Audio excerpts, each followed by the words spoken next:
Hi மக்களே, இது என் பையன் கேல்வின். ஹாய் சொல்லு. ஹாய். என்ன படிக்கிறாரு? ஃபிஃப்த் ஸ்டாண்டர்ட் செக்ஷன்ல மகரிஷி ஸ்கூல்ல பேசுறேன் சார். ஓகே. என்ன ஏஜ் ஆகுது உனக்கு? 10. Okay, super. சரி, நீ போங்க. இப்போ காட்டினேன் இல்லையா என் பையன், அவன்கிட்ட இருக்க ஒரு குவாலிட்டியை சொல்கிறேன். எனக்கு வந்து லெஃப்ட் சைடு காலர் போனில் ஃப்ராக்சர் ஆகி உள்ள பிளேட் வச்சுருக்காங்க. அதனால கொஞ்ச நாளைக்கு லெஃப்ட் ஹேண்டில் எந்த வெயிட்டும் தூக்கக்கூடாது, தூக்க முடியாது. போன வாரம் ஏர்லி மார்னிங் வந்து வாட்டர் கேன் வந்து வெளியில் வந்து போட்டு போயிருக்காங்க. எப்பயும் என் ஒய்ஃப் தான் வந்து உள்ளே எடுத்து வைப்பாங்க. அன்றைக்கி அவங்களுக்கு கொஞ்சம் வேலை இருந்ததுனால உள்ளே எடுத்து வைக்க மறந்துட்டாங்க.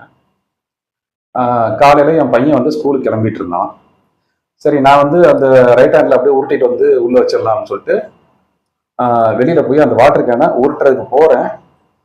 என் பையன் ஓடி வந்து, அதாவது ஒரு சாக்ஸை போட்டுருந்தான், இன்னொரு சாக்ஸை போடுறதுக்கு முன்னாடி ஒரு சாக்ஸோட அப்படியே ஓடி வந்து, அப்பா நீ விடுப்பா, நீ என்னப்பா பண்ணுற, நீ விடுப்பா, நீ வெயிட்டு தூக்கக்கூடாதுப்பா அப்படின்ட்டு என்னை தள்ளி விட்டுட்டு அந்த வாட்டர் கேனை அவனே இழுத்து கொஞ்சம் தூரம் ஹால் வரைக்கும் கொண்டு வந்துட்டு, அதுக்கப்புறம் கொஞ்சம் அப்படியே மெதுவாக தூக்கி கொண்டு வந்து கிச்சனில் கொண்டு வந்து வச்சுட்டான்.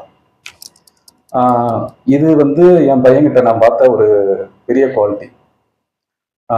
அதாவது அப்பாவுக்கு முடியலை அப்படிங்கிறப்ப நம்ம அந்த ரெஸ்பான்சிபிலிட்டி எடுத்துக்கணும் அப்படின்னு.